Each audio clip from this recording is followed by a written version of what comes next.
Hello there, welcome to Danny's Academic Corner.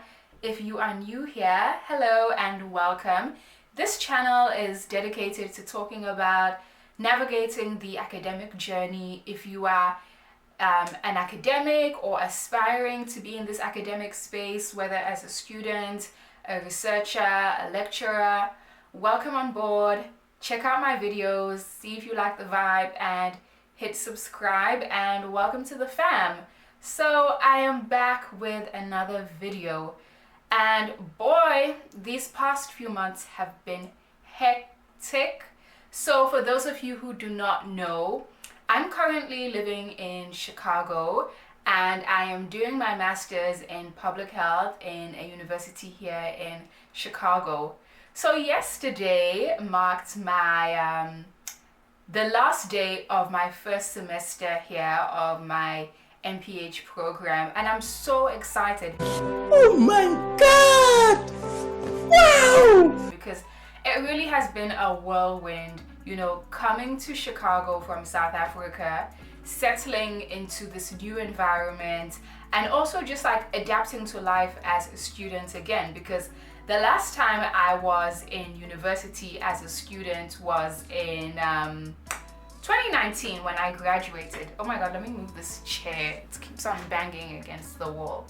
Okay, so yeah, last time I was in university was in 2019, and I was doing my first master's degree, my master's in population studies in Durban, and now I'm doing another master's. So now that I have completed my first semester, I thought it would be interesting to basically just compare the master's program in South Africa and the master's program here in the USA, based on like my first experience in the first semester. Now, before I go into this video, I have a huge disclaimer, because I know some of y'all on YouTube, you'll just pick up on something and be like, oh my God, that's not applicable to my university. I know, right? Because I've only attended one university in South Africa, and I'm only attending one university in the USA. So some of the things I'm going to say in this video will not be generalizable to like the whole of South Africa or the whole of the USA, because I mean, these are big countries. So yeah, what's taught at one university or the structure in one university is not the same in another university, even if it's in the same country. But I just basically thought I'll do some sort of a comparative analysis. So with that disclaimer out of the way, let's get into this video, okay? So I thought for structure of this video, I will talk about four main aspects of like university life in the US and South Africa, and just compare them side by side. So I'm going to talk about firstly like mainly just the structural like admin registration type of stuff, and then compare it. And then I'll talk about like the teaching styles, I'll talk about like career development and career opportunities, and then I'll finally talk more about like the social aspect of like both universities, like student life, student supports, that kind of stuff. Okay, shall we begin? So firstly, just more of like the overview structural stuff, and I'll start off with my experience in South Africa. So I have to say, when I did my master's degree in South Africa, I did my bachelor's in that same university. So I was very much familiar with how things work in the university in terms of how to use like our registration website, or if there's any issues I face, I know like where to go and all of that. So I would say it was relatively like easy for me when I was doing the registration process. And the thing with our master's degree, so I did a master's in population studies, it was really structured. And in South Africa, as far as I know, for most universities, you register for the year. And if you're doing a structured program, when you go online, they tell you exactly what you're going to do in the year. Like you do your foundational courses, demographic methods, intro to population studies, sexual health, all of that stuff. So all you have to do is pretty much tick, tick, tick, and register. That's pretty much it. So once you do that in like late January, early February, you're sorted for the year, you're registered, and all you have to worry about is attending your classes and passing. So pretty much it. So I appreciated that structural aspect of things. Once you're pretty much told like this is what you're going to do and that's it. Now in the USA there is structure, but just very much different. It's structural, but there's lots of room for flexibility. So in the USA you don't register for the year, as far as I know, in my university anyway. You don't register for the year, you register by semester. And okay, you also do like core foundational courses in public health. So there's some things you just cannot avoid, you have to do it.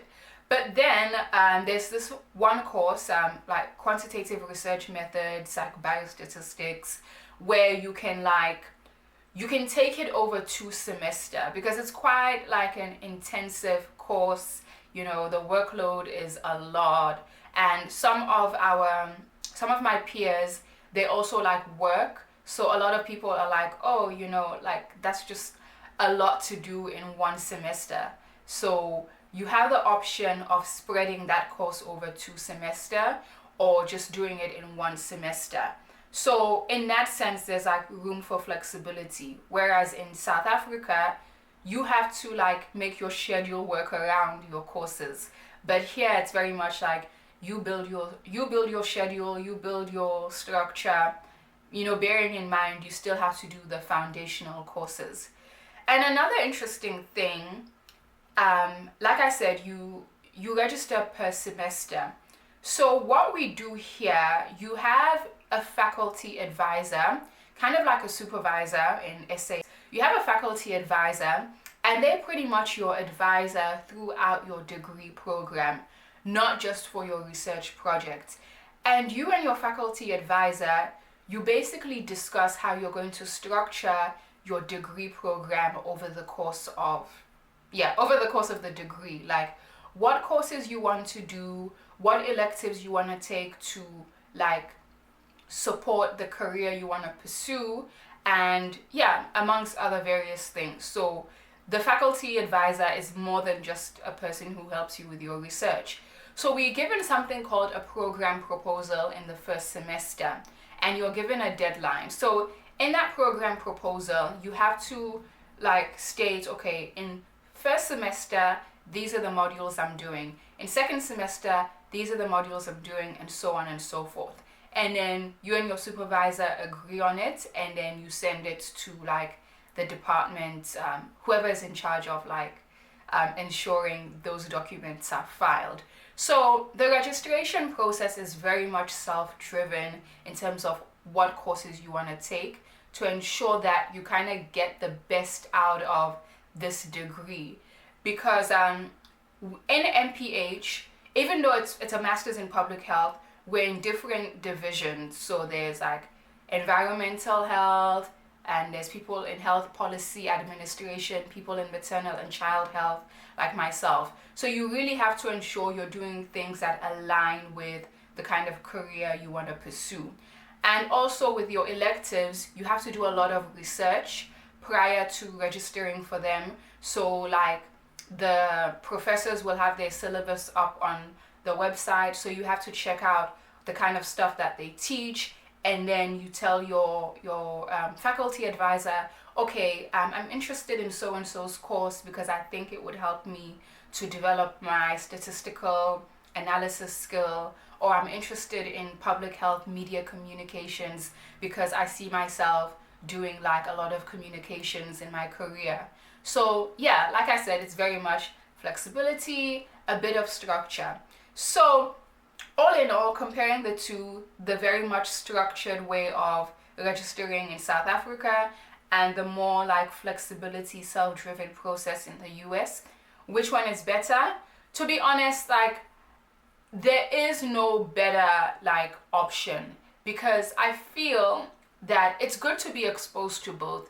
It's good to be exposed to structure, especially when I did my master's the first time around, I was 22 years old. So I think it was easier for me then to have the university sort of tell me these are the courses I need to take, and then just sort of like follow suit. And then with the flexibility side, now that I'm older and I'm very much intentional about what I want to do, it works for me that I can have some sort of flexibility in choosing how I want to structure my course. But at the same time, I won't lie, like this is in the middle of the semester where I had to plan my degree program, and bear in mind I had courses that I'm still doing while trying to sort this out. So it does require more work and more responsibility. So, you know, like as much as there's the flexibility aspect of it, but just more work. Okay, so admin structure stuff out of the way.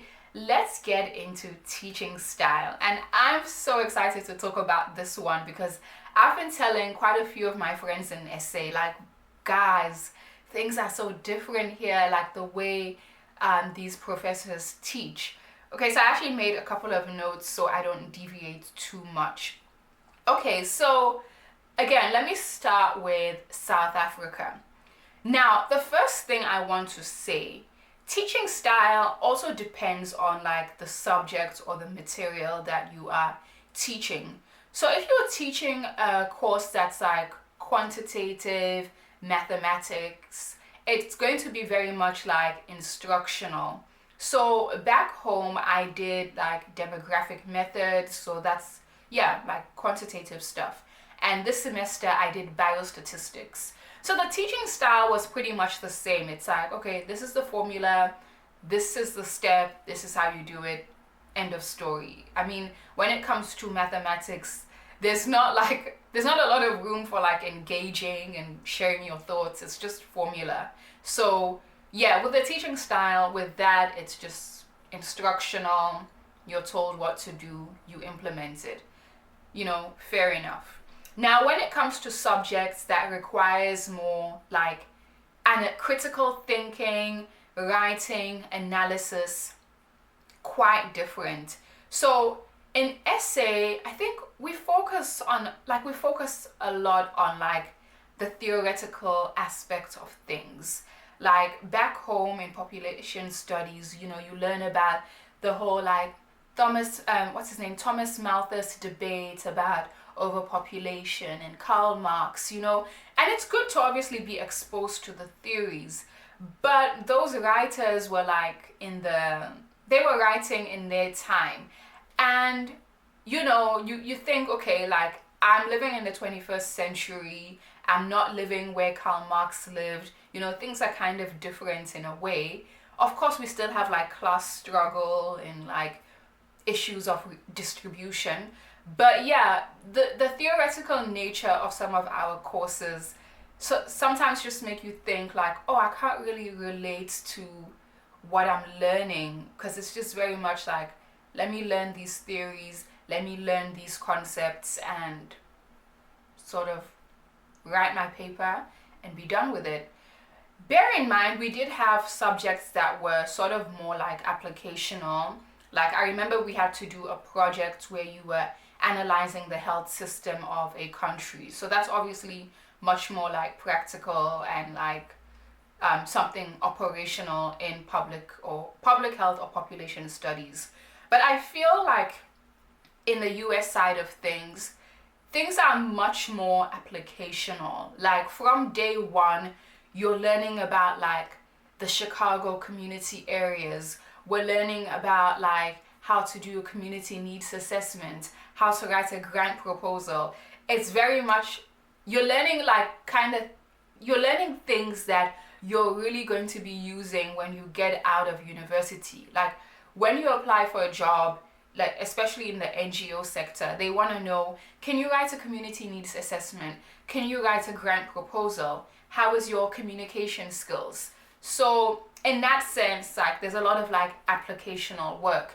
Even with like biostats, you even though we learn a lot of like mathematics and formula, but we had a project where we had to go online, get a national survey, and then like do an analysis of that survey and write like a research paper, so you're applying all these skills that you're going to be using in the field. And I really appreciated that. And a lot of another thing I wanted to say is that there's also a lot of like learning that comes from you as the individual and your peers. Like the lecturers put a lot of emphasis on you driving your learning. Like, what are your thoughts on this? What are your perspectives? And you talk with your peers. And yeah, like I really just like that aspect. And in essay we had that to an extent. Like we had class presentations, we did like have class discussions, but yeah, I just feel the teaching style just very much more just different in the US. And again, like I'm just comparing like these two institutions. Like I said, it may not be generalizable to like everywhere in both countries, but these were just my experiences.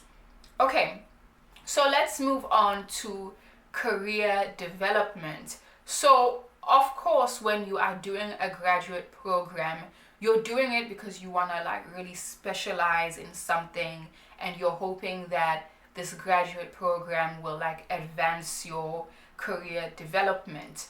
So back home, the career development stuff that we had a conference. Okay, I'm not going to say this particular conference because I'm not trying to like disclose the university. But yeah, we had a conference that the university organized with like Stats SA and some other university. And that was a way of like, students showcasing like their research, like their master's thesis that they've been working on.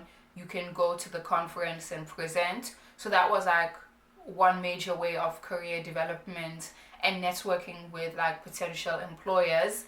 Another thing we had, this was not necessarily organized by our master's like program, but a lot of my peers were tutors. So many of us came from the same like the same undergrad program or like the same institution.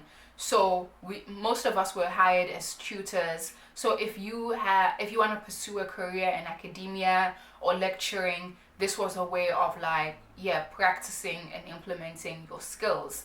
And some people ended up being hired as like research assistants for some of our professors to do, work here and there. So there were some like career development options. Now, on the other hand, in the US, I feel like, with the US, I'll just be honest, it's a rich country. So there's more resources. So granted, if there's more resources, there's just going to be more options, okay? I'm not saying one is better than the other. I'm just saying one is just more resourceful in terms of like, resourceful? No, that's not the word. But what? Let me just continue with what I'm trying to say here. So with the US, besides things like conferences and like working as a research assistant, one of the main ways the university implements career development is through the summer internship. So every student who's doing a master's in public health, they have to do something called an applied practice experience over the summer. The whole point of that is to get like experience in the field, and you're supposed to do your APE in an organization that aligns with the kind of career that you want to pursue. So if you're interested in maternal and child health, ideally you should be in an organization that has a maternal and child health focus. So that's one thing I really love about that, and I think that's something, that I would have appreciated back home if there's the capacity to do things like that, because a lot of us ended up leaving like our graduating and thinking, oh, like I haven't had much experience in the field. So another thing aside from the APE Let me just look at my notes. Okay, so there's actually a department within the public health, the School of Public Health, that is dedicated to just like student career development. And there's a career advisor, and yeah, you can go and schedule an appointment with her, talk about the type of things you want to do. They help you with your CV. They even had a day where they do professional shots for students, and you don't pay for it. They just get a camera guy to come, and then you dress up in your suit or whatever, and then they take a professional picture for you. And then also, I'm not sure if it's like applicable to the other divisions, but for maternal and child health, we have to we get a career coach, and we have to speak to them like once a semester. So you have to schedule a meeting with your career coach, and then you talk about like the type of maternal and child health work you want to do. They direct you to like maybe research or institutions that align with your interest. So yeah, like I just feel like there's a lot to offer. But like I said, it's because of like, this is a university in the US where there's like a lot of money for these things. So that's why it's like feasible. And I think, with SA, we are a country that is still developing. Of course, some universities in SA have more resources than others. But yeah, when it comes to the career development, I feel like there's still a lot to be done for students, in my honest opinion. Okay, so my last point that I want to speak on is just more like student life or student support. So let me start off with the US for this one. So what I think here, as you know, like the US is known for being like a very individualistic community or society. And I may have said this in a previous video, like I was expecting that when I came, like people would be like very, very much individualistic. But living in Chicago, like this is in the Midwest, they're known for like Midwestern hospitality. For the most part, people are very welcoming, and I haven't really had a hard time like integrating. But I would say when you meet like Americans in a more like professional setting, they very much like on the ball, like work. Like even some of my friends, I'm like, girl, like can we chill? They're very much on it. They're very much on it, right? So when we when class is dismissed, people are like out of there. People are like, oh, I've got this project to work on. Oh, I've got this to do. I've got that to do. So there's like barely any time to like socialize that much. Like you really have to like make the effort as an individual to like socialize and connect with your peers. Whereas back home, like people like are serious about school, and we're all like determined to pass as well. But we don't put that like pressure on ourselves too much, right? Like there's like a better sense of like camaraderie. Like back home, like after a class, we'll all talk, socialize, like, oh my God, what do you think of whatever? Like, it doesn't even have to be about school. We'll talk about music, we'll talk about TV, we'll talk about anything. Like we'll go to the LAN and socialize, go outside on campus, go to the beach. But yeah, like I really like miss that aspect of South Africa, like just that sense of community, that sense of solidarity, helping each other with homework, with tests and all of that. But here, like I said, it's just as soon as class is over, everybody's out. So the way that I've like connected with people has mainly been through like group projects. So with group projects, we have to spend like more time together. So in that way, you get to break the ice and talk. And if a connection happens, it happens. But like I said, you really kind of have to go out of your way to make friends here. But also, I do think it depends on class size, because in one of my classes it's smaller, it's easier to break the ice with people, and like we have more things in common because it's a more specialized class. So you know, these are people that have like sort of the same career interest and things like that. But when it's like the bigger classes where it's a mixture of people, then, you know, it's different. But yeah, overall, like I would say it's just been very different. It's like studying here and doing a master's in South Africa. And like I said, I feel like even though there's some things that I prefer here, but I definitely feel like it's just situational. You know, the universities are products of their society, so they probably teach things that are more like situational to the context in which they're in. But I would say one of the main things that I have appreciated about the US is just learning more applicational things and things that I'm going to like, things that are going to help me advance my career. I mean, that was the whole point of coming here anyway, so I'm glad that I'm getting that. But yeah, overall, like I said, just in comparing like structural stuff, teaching style, career development, and student life overall, there's some differences, some similarities. So yeah, that's pretty much it. So yeah, I'd love to hear your thoughts, guys, your comments on what I've said. If you have any questions about studying in the US, or if you're not in South Africa, if you have any questions about studying in South Africa, like I would love your thoughts, your comments, your feedback. It would be much appreciated. And yeah, guys, also tell me if there's a video you want me to record, if there's anything you want me to talk about. Like, I have a lot of time now because I'm on winter holidays, so yeah, like now is the time. If you want a video, I'll make it happen. So with that said, I'm gonna leave it here, and thank you so much for watching, and please like the video, don't forget to subscribe, and I will see you in the next one. Bye.